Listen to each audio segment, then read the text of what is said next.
Welcome to Running Hot, Action Network's motorsports betting podcast. I'm your host, Nick Giffen, predictive analyst here at Action Network. And joining me, as always, my co-host, Stephen Young of Roto Grinders, better known as Stevie TPFL. This week, we're talking bets for the Ambetter Health 400 at Atlanta Motor Speedway here on Running Hot.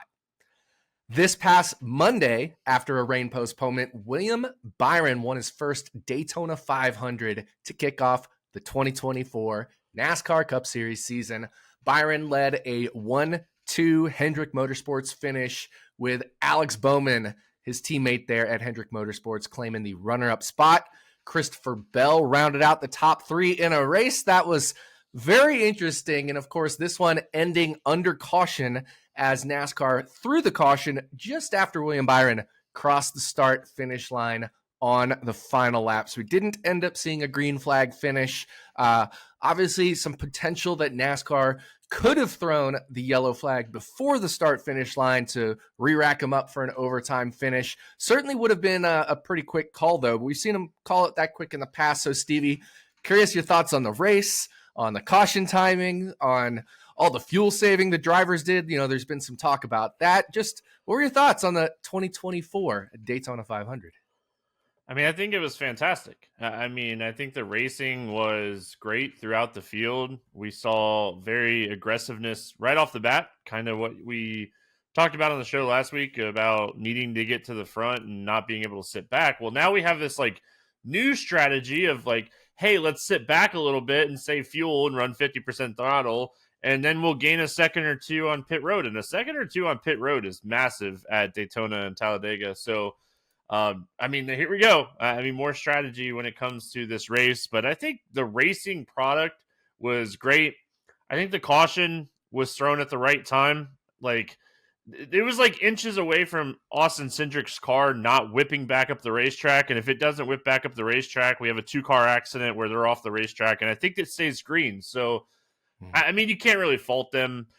I want to really quickly just say NASCAR has been fantastic in making decisions so far to start the season. The Clash, they moved up a day. We saw ARCA get moved up a day. They called the 500 super early. I was at the racetrack. There was a ton of people. I would say it was 80 to 85% full still on a Monday. So I think calling it early, letting people make adjustments to their schedule and travel and stuff, they're just making all the right calls to start the season. And I think that we're starting to see that new age NASCAR with Ben Kennedy, a younger generation, make decisions a little bit better for the fans. And I think the racing was great. I'm happy for William Byron. We were on him. I wasn't on Bowman. I was on Ross Chastain, and there for a minute I thought we were going to get that Ross Chastain bet, but I'll take the Byron bet. But glad to see William Byron start right where he finished last season, at the top. Yeah, a couple things here. You mentioned NASCAR. They have done a fantastic job this year, whether it's calling that caution. I still would have liked to have seen it quicker, but I totally am not man, they made a bad call there. So totally fine. The calls around, postponing or moving things up for the Clash, all that stuff, much more ahead of time has been fantastic. So big kudos to NASCAR this year as well. And then you mentioned we were on William Byron. Stevie, our victory lane pick this year, 3 for 3, including a 10-1 Denny Hamlin, William Byron at 18-1, and a Super Bowl NFL NASCAR Daytona 500 crossover prop. We're 3 for 3 on victory lane, Stevie. So we got to go 4 for 4. What do you think? I like it, and I might be a little biased on the checkered flag, and it was a really good day for me. So I'm happy they called it when they called it. So a little biased. Yeah, I had a great day as well. Unfortunately, my bets in the Action Network app did not. And I'm always going to take the case where I'll take the worst case scenario here. I forgot to track William Byron in the Action Network app simply because we do this show and then it records 4 or 5 hours later and just straight up forgot. So that's on me. That's an L on my part. But yes, both of us were on William Byron and Victory Lane. Our Victory Lane pick, for those of you maybe new to the podcast this year, is our combined pick. That means both Stevie and I are on the Victory Lane pick. And then AJ Allmendinger, top 5. Depending on where you bet it, it paid out. And the book that actually had the odds that I gave out on the podcast paid it out as a top 5 finish before NASCAR revised the scoring to 6. So I didn't count that as a win in the Action Network app. That would have given me a plus day as well if I just hit that. And one other bet I made, Tyler Reddick to win, was at a book that ended up voiding the bets because of the rain out. So I still counted that as a loss in the Action Network app as well. So just saying my record was a lot better than what it shows in the app, and I'm willing to totally take that. But yeah, that's how the cookie crumbles sometime. But that's why you got to listen to all the turns. And if I miss tracking something, hey, hit me up on social. Let me know because I definitely don't want to miss tracking out a bet that both Stevie and I gave out on the podcast. A little housekeeping there. We got to talk about Atlanta Motor Speedway, the Ambetter Health 400. This is already our second race of the year and our second drafting track race of the year. Yes, they use a similar package here at Atlanta as they do at Daytona, but Atlanta, a 1.5 mile track that was repaved just a couple years ago. So this will be the third year of racing on this repaved, reconfigured Atlanta Motor Speedway.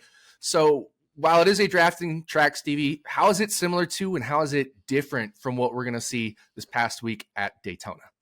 Well, the pack in general is going to stay close like we see at Daytona and Talladega, but we're going to see a lot more single file racing at Atlanta than we do at Daytona and Talladega. So the outside line at Atlanta has just been the dominant line, and it is so much harder to pass the leader at Atlanta than it is at Daytona and Talladega. The push and the momentums when you're running side by side at Daytona and Talladega, it's a lot easier to get that push and like get out in front of the leader.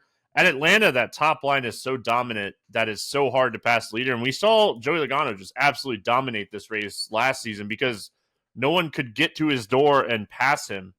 So pit strategy is definitely going to be a factor, not as much as Daytona and Talladega, but you need good pit stops because track position is huge at this racetrack. So I think the biggest thing for me is, yes, it's a drafting track, but still, like, the pushes are not going to be as crazy as what we see at Daytona and Talladega. And then the other thing that we should talk about is, like, it happens so much faster at Atlanta than it does at Talladega and Daytona because the track is a little bit smaller. It's so much faster when just a one-car accident can turn into a 10, 15 car like Daytona and Talladega. But, I mean, there's just nowhere to go at Atlanta where there's, I mean, at Daytona and Talladega is huge. It's such exactly. You can run 5 and 6 wide at Talladega. You can't do that at Atlanta. No, you definitely can't do that at Atlanta. You mentioned, there still will be pit strategy, and that's how Corey LaJoie almost won this race one year at Atlanta. We're talking about a guy who's never won anywhere in the Cup Series. He almost won at Atlanta because he took, I think it was either no tires or 2 tires. Well, everybody took 4 and stayed out front. And that's the other thing about Atlanta, with it being repaved and reconfigured just a couple years ago. It doesn't have the tire wear that it used to be. Atlanta used to be the highest tire wear track on the circuit, even more so than Auto Club Speedway to a degree. And now it's not. Now, I will say, from year 1 to year 2, Atlanta aged surprisingly quite a bit. It was a little bumpier the second year than the first year. Now, I don't think the tire wear was very high, but it definitely started to already show some character. So I'm very curious how it'll show up in year 3. One other thing, that I want to talk about from Daytona and maybe how it applies to Atlanta is the manufacturers. We saw in qualifying, Toyota was relatively slow. They look great in the duels. I thought they still looked strong in the race. Obviously, teams were kind of playing the fuel savings game, so it was hard to see. But then Ford also looked pretty strong in the Daytona race. But then Chevy won the Daytona 500. So the manufacturers, Stevie, do we learn anything on how they draft or race in their draft from Daytona? Yeah, I think the duels, we saw Ford testing, and we saw them testing how much fuel strategy is going to matter in the race because they kind of dropped back. Like, even Logano and his duel kind of dropped back, and then they made a push at the end. So I feel like they were just kind of testing speed-wise in the actual 500 race. They had a ton of speed, and they were able to push just as well as they were able to push in years past. So I'm not worried about Ford. Toyota pushed better, and it's something that, we talked about it potentially being a new thing with the body. And, I mean, Chevy, I feel like Chevy's horsepower and the power that they're able to make is still fantastic. And so I think speedway racing just in general and drafting tracks just in general, we're going to see it very close from here on out. I don't think Toyota's at a disadvantage anymore.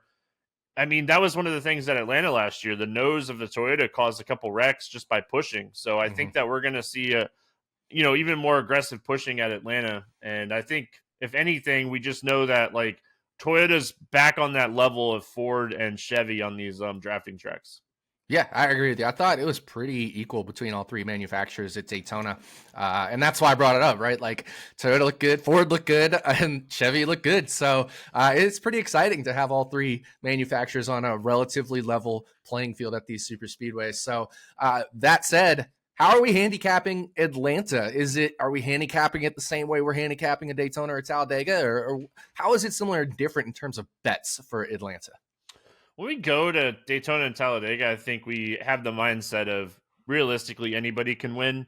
And when we go to Atlanta, I don't feel like that's the case. I feel like it still takes a fast race car to win at Atlanta because, I mean, to be able to get to the front at Atlanta is so much different than Daytona and Talladega. At Daytona and Talladega, you're drafting so much more and you're pushing so much more and you're 70% throttle. Well, we see loose race cars and handling and stuff matter so much more at Atlanta. I mean, if you don't have a good handling race car, you're going to fall back. So coming into this race, it's like, all right, we can still look at some potential long shots. And I don't think anybody is lower than 10-1. And I don't think anybody should be lower than 10-1. But, I mean, we've had rain-shortened races. We've had big accidents happen where it's shuffled up. Pit strategy, like you said, LaJoy almost won this race a couple years ago or a couple races ago. So, yeah, in that like thought process, yeah, anybody can win this race. But we look at the winners, right? Byron, Elliott, Logano, Byron. Those are three of the best drivers that we have in NASCAR and on really strong race teams. So it's not that mindset of, hey, David Reagan's going to win this week, because I just don't have that mindset. Yeah, I agree with you. That said, obviously they can if they have a good car. Corey LaJoy, we talked about, almost did, and Chase Elliott threw a timely block to prevent Corey LaJoy from winning. So, we could be talking a different story had Corey LaJoy won. And so while not everybody can, in a way everybody can, but you have to have everything line up perfectly. You have to have a good handling car. You have to have the right strategy. You have to have the right push. And that's what it takes for a Corey LaJoy to win, or those types of drivers. So certainly they can, but it's a little harder to win at Atlanta than it is at Daytona or Talladega. And again, Atlanta's a 1.5 mile track. Like you said, handling is going to come into play. And so, that's why I call it, instead of the super speedway, I call it the pseudo speedway, because it kind of races like a super speedway, but then it has a little bit of 1.5 mile characteristic as well. But that is our Atlanta preview. It is time to dive in some bets. As always, we're going to take you for a lap around Atlanta Motor Speedway. That's 4 turns, 1 pick from each of us per turn before we drive in victory lane for hopefully the 4th time this year. All right, Stevie, time to throw the green flag on the Ambetter Health 400. All right, Stevie, turn 1, where are we going first? I'm going to go to one of the best drafting drivers in the field, and that's Ryan Blaney at 12-1 here. He has a 108 driver rating over the 4 races at Atlanta since the changes. On top of the best driver rating, Blaney has the highest average running position in those races. Again, we want running position. We want guys that are going to be aggressive and that can be up front. He's had the speed to win all 4 of these races. He's had some lucky, incidents and track position because of pit road. Their pit road got a lot better towards the end of last season. We need people that are aggressive with blocking, and we need aggressive pushers. Ryan Blaney is one of the most aggressive at both of those. I like Blaney here at 12-1. I think he's one of the favorites to win this race, and this is one of those super speedway type races that I'm okay with taking, some of the favorites that I think have a chance to win. Yeah, I agree with that. I just have a hard time picking, do we want Blaney at 12-1? Do we want Keselowski? Do we want Logano? Do we want Elliott? Do we want Byron? That's what I have a hard time when all these guys, or do we want Hamlin? All these guys are 12, 13-1. How are you, differentiating them? I guess I'd ask you as a follow-up on that. So this is a half unit bet. I have 4 half unit bets of 3 favorites and then 1 victory lane pick that we're going to talk about in a little while. And one of my other outrights is my next pick. So we'll get into that in a second, but I'm just not spreading out my units and like outrights as much as like Daytona, but I'm trying to like look at running position and look at who has been aggressive enough to win this race and try to take those favorites. Because, yeah, I mean, Logano, what we saw last year at this racetrack, Logano is easily I think he's the favorite, and we know how good Hamlin is on super speedways, but I'm looking for those aggressive guys that are up front out of the mess. Mm-hmm. Yeah, I agree with that. So turn one for Stevie Ryan Blaney at 12-1 to win the race. My turn one pick, getting a little funsy bet-ish, but I think this is great value. I'm going to go with Josh Williams for a top 10 finish at 8-1. Now, AJ Allmendinger was in the number 16 Colleague racing car at the Daytona 500. This week, it's Josh Williams in that car.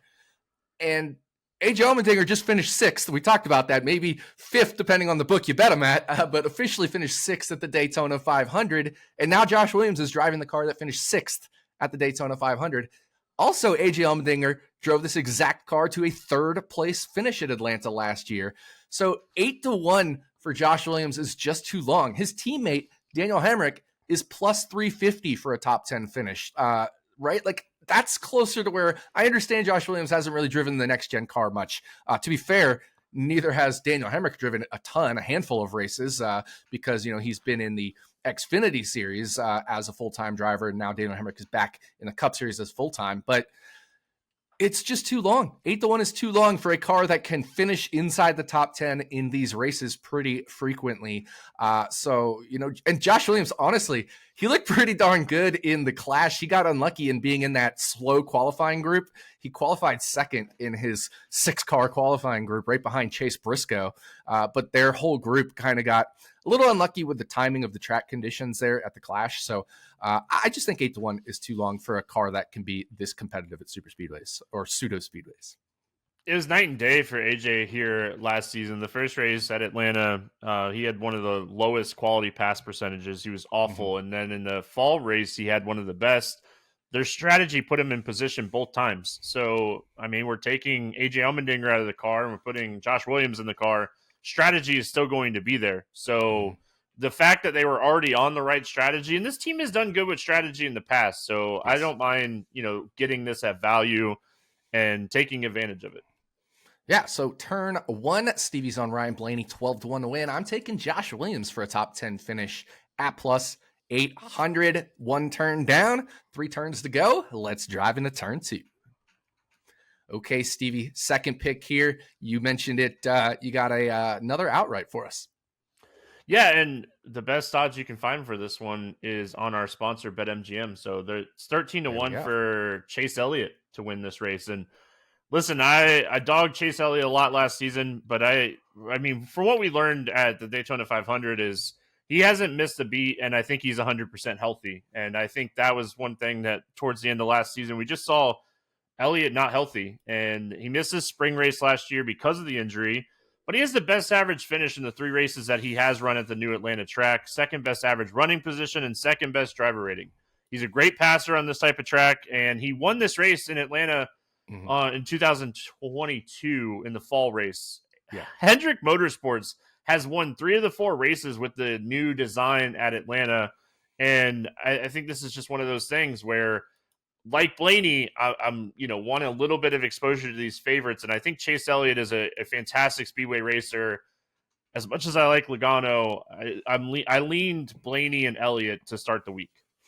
Yeah, so this is interesting. William Byron won the Daytona 500. Alex Bowman finished second, but Denny Hamlin on his Actions Detrimental podcast talked about how Chase Elliott was actually probably the best Hendrick car in that race at the Daytona 500. Now, obviously, he didn't have the same finish to show for it, but if that carries over to Atlanta, Stevie, I really like this pick. I may have to tell you here on 13-1 on Chase Elliott. I'm kind of talking myself into, I do want to bet an outright, and I'm kind of talking myself into this 13 number on Chase Elliott. So I'm going to go with Hendrick Motorsports as well in turn 2 for my pick, but I'm just going to take a head-to-head matchup and take Alex Bowman plus 128 versus Christopher Bell. I mean, look, this is, while it's not Daytona, while it's not Talladega, it's still super speedway drafting style racing to a degree. And even if this was a mile and a half, Alex Bowman's been great at like the Las Vegases, the Kansases, compared to Christopher Bell. He's been just as good in over past couple years in this next gen car. So now we're adding in the randomness element of drafting. I think just plus 128 is a little too long. Would I make Christopher Bell favored here? I do believe so. I think I would make him favored, but we're talking pretty thin favorite here because just of the nature of the racing. So something like plus 105, plus 110 is probably fair for Alex Bowman. So plus 128, just a little bit too long for the style of racing that we have. Yeah, I mean, if you see two top tier equipment cars and you get a plus 128 number on a speedway race like this, you take it. You throw the names out. Don't look at the names. We're getting a Hendrick Motorsports car against a Joe Gibbs car, and you're getting plus 128. That's value to me. So I like this one. I checked. It's not available in Florida. I wish it was, and I could tell you. But I do like this one. And, I mean, it's just like Daytona and Talladega. When we did this type of number on a speedway race, and it's two good equipment cars, you just take it. I mean, That's value. Almost every time it's value. Yeah, exactly. And we saw this, I had a couple head-to-head matchups throughout the Daytona 500. I had a Anthony Alfredo versus Riley Herbst plus 140, plus 145 in that neighborhood. Didn't end up working, but only because Alfredo crashed at the end, right? Riley Herbst ended up actually a lap down through much of that race, and had Alfredo avoided the big one, he would have won that matchup. So it's just, when you get a nice long plus number on a driver and two drivers are in relatively equal equipment, you just take that plus number there, especially when it's that long at plus 128. So 2 turns down. Before we go into turn 3, I want to remind you Running Hot is proudly presented by BetMGM. Use bonus code ACTION when signing up to get $158 in bonus bets when you bet $5. For new users in Arizona, Colorado, Illinois, Indiana, Iowa, Kentucky, Louisiana, Maryland, Massachusetts, Michigan, New Jersey, Ohio, Pennsylvania, Tennessee, Virginia, West Virginia, and Wyoming. Terms and conditions apply. Must be 21 or older. Gambling problem? Call 1-800-GAMBLER. Okay, we've gone down the backstretch here. Let's dive into turn 3. All right, Stevie, 2 turns down, 2 turns to go. We're in turn 3. It looks like you're heading a different direction. No more outrights, but you're still betting on something to win. What is that? I'm going to go to the winning manufacturer here. This is a bet that we crushed these last year, just in general. And a lot of those were Toyota. And I felt good where we got our closing value on Toyota at Daytona. But I like this one a lot. It's Ford plus 180 as the winning manufacturer. Chevy has won 3 of the 4 races here that we talked about just a second ago. Joey Logano dominated the spring race here. Ford was the best in the fall race as well. I mean, it was a rain-shortened race that favored Chevy at the end, but without rain, Blaney, Logano, Cindric, and Buescher were 4 of the top 5 running position cars in that entire race. They had great pace at Daytona, which we already talked about as well. Really like going back to the well here on Ford, and I think it's just kind of early week, uncertainty on getting this at plus 180, and I want to jump on this well before qualifying and practice and all that stuff happens. I guess it's not technically practice, it's like pit road practice, but I want to jump on this before qualifying because I know something that you're about to talk about in this next part in your turn, and I'm with you 100%. Yeah, this is so like you mentioned, we got great closing value on Toyota because they qualified so poorly last week. We got them at 3-1. And then after the duels, when they won both the duels and looked really good, all of a sudden they closed at closer to 2-1. I think maybe plus 210, something in that neighborhood. So you're going again for kind of that closing line value here with Ford. And that ties into my turn 3 pick. I'm going to take 3 of the 4 Stewart-Haas racing drivers to win the pole position, to win qualifying. I'm going to take Noah Gragson at 60-1, Ryan Preece at 65-1, and Josh Berry at 100-1. And full credit to Jordan Maccabee of Rotoballer, who is my co-host on my Stacking Denny's podcast that I do. He tipped me off to these. I'm tailing him on these. These are great bets. Who won the pole at Daytona? It was a Ford. Who has qualified so well last year at some of these? Ford, specifically Eric Almirola in the 10 car has been really good at qualifying, finishing, inside the top couple rows in qualifying several times in the next gen era at both Daytona and Atlanta and Talladega, of course, as well. But I'm kind of more referring to Daytona and Atlanta because they're a little bit more handily, not quite as big as Talladega. So I just want to take a big team. Stewart-Haas Racing is still a big Ford team. They still have great qualifying runs. We saw last year, even like Riley Herbst, when he would run in the 15 car, or 51 car, he would get, these Stewart-Haas setups because he was driving essentially a Stewart-Haas car on, even though it was technically a Rick Ware entry, and he would put it inside the top 10, inside the top 5 for starting positions. So I'm going to take these Stewart-Haas drivers to win the pole. Ford looked great at Daytona.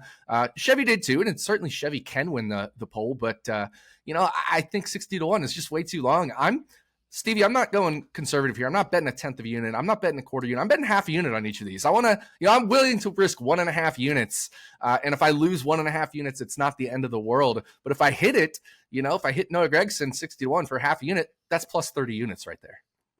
Yeah, and the thing about this too is like Ford has won the pole at Atlanta and the new Atlanta 3 out of 4 times. And the first time we were here, Chase Briscoe, a Stewart-Haas Ford, won the pole. So this is one of my thought processes on the winning manufacturer being Ford and getting it early, is because I do think Ford has a above average chance to win the pole. And I think Toyota is going to be kind of slow in qualifying again. So just to kind of like a general thought process, you can wait on some of your Toyota bets. You might get better lines on your Toyota bets until after qualifying, kind of like we did last week, and then took advantage. And then the duels, it just kind of got destroyed. But I like this one, and I like how you and Jordan are confident on this one, because I do think Ford has a great chance to get the pole here. Yeah, so very kind of funsy bet-ish. Normally, on the funsy bets, I might size down, but I'm not sizing down here. I feel pretty good about these. So that is turn 3. Stevie's on Ford winning manufacturer. I'm on 3 Stewart-Haas Racing Fords to win the pole. That means we have 1 turn left, and that is turn 4. All right, final turn, Stevie. What do you got for us? I'm going to go to Erik Jones top 10 plus 135. And I do think, like I just said, I think you could potentially wait on this and you might get a little bit better value, but I'm still showing value here at plus 135 for Erik Jones. This is a guy that has the second best average finish in the 4 races with Atlanta. Now he is going into a Toyota camp that his tier of equipment is just jumping. Like with Chevy, they were the 4th or 5th Chevy team. With Toyota, they're a tier 1 team, and this is better equipment. He's the only active driver to finish top 15 in all 4 Atlanta races, and now we're adding better equipment. He's a great drafting super speedway racer. Not only do I like Erik Jones for top 10, I like Erik Jones as the top Toyota at 7-1. That's a bet that I put a quarter unit on this morning, and I think that Erik Jones has the potential to be the best Toyota. We're going to talk about a victory lane guy that I think has a good potential too, but I do like Erik Jones as a top 10 here at plus 135. Yeah, you're never gonna get an argument from me on Erik Jones at super speedways. He's always my favorite driver to bet on at drafting tracks, and Atlanta, no exception. I mean, he's taken the lead in that Legacy Motor Club car before here at Atlanta, and that was before he went over to before Legacy Motor Club went over to Toyota. So definitely no argument there for me on Erik Jones. I'm going to a different direction here, but a similar situation, I guess. A guy who's getting an upgrade in equipment, and that's Todd Gilliland. You can get him plus 350 for a top 10 finish. I'm considering, I haven't done it yet, I'm considering top Ford at 28-1 as well, but that might require him to win the race. And in that case, you may almost just want to bet him to win the race. But Todd Gilliland looked really good at Daytona. He didn't get the finish again like that he deserved, but that car looked super good. Now, his teammate McDowell had engine issues all day, so tough to say how, as a combined team they look, but Todd Gilliland, he always runs well at drafting tracks, but he looked really good at the Daytona 500, led a bunch of laps, and now has that upgrade to tier 1 equipment, that kind of alliance with Team Penske. So Todd Gilliland plus 350 for a top 10. He's sitting all the way down at the bottom of the odds board outside of a couple drivers, right? Like BJ McLeod, Casgrell, and Josh Williams. Aside from those, he's right there at the bottom of the odds board in terms of top 10s. So that's just ridiculous to me. Todd Gilliland at worst should be kind of in the mid-pack range at this point with that upgrade and the way he races these races. All right, well, I'm telling you, I like this one. I just, as you were talking, bet this one. I like this. Todd Gilliland is a very underrated speedway racer. Mhm. Just, I mean, he's not had the top tier equipment, but when you look at the numbers, he has the potential. McDowell has the potential, and I think Gillen's a little bit more aggressive than McDowell. He's finished top 20 in 3 straight here at Atlanta. I think with the right circumstances and getting, I wouldn't even say lucky, but just being in the right place at the right time, I think Gilliland has the upside to win the race, and I think that he has definitely upside to finish top 10. Yeah, exactly. So 4 turns down, only one thing left to do. That's cross the start finish line and drive into victory lane. We are 3 for 3 this year in victory lane. We're trying to make it 4 for 4. What's our avenue to that, Stevie? Yeah, victory lane this week. Again, another pick that you had on the sheet, and I was like, I bet this one too. And we're like, all right, well, let's roll with it. And that's been successful so far this year. So let's keep it going, right? We're gonna go to Bubba Wallace at 22-1. You can get this at most books at 20. I still like 20-1. I know BetMGM has it at 20-1. It's moving a lot already. I'd bet this one down to about 18-1. I think that's where kind of fair value. My model shows 17-1, so I'd like to get a little bit of value. But he has a 19.8 average finish in the 4 races at Atlanta. Stevie, Doc, what are you doing? Well, listen, throw all that stuff out. He's been very unlucky, and he's gotten into some accidents and some wrecks that weren't even his fault. So I think that when we just look at Bubba on drafting tracks and speedway racing in general, he's one of the most aggressive. We saw how well the Toyotas were able to push. I think Bubba's in a great spot to win this race, and I'm glad that we were able to agree on this victory lane pick. Yeah, I love Bubba Wallace. I mean, that was originally going to be, instead of the Stewart-Haas pole picks, that was going to be my turn 3 bet. But then, we needed a victory lane pick, and you're like, well, I'm on Bubba too, so we threw him in the victory lane. I love this bet. I absolutely love it. But the Daytona 500, it was kind of hard to tell who was good, who was bad for a lot of that because of all the fuel saving that was going on. But stage 3, Bubba Wallace, man, he turned it up. He came to the front. Obviously, in the last pit stop, they didn't get all the fuel in, so he kind of dropped back, which helped him avoid the big one, and then he started pushing his way forward again.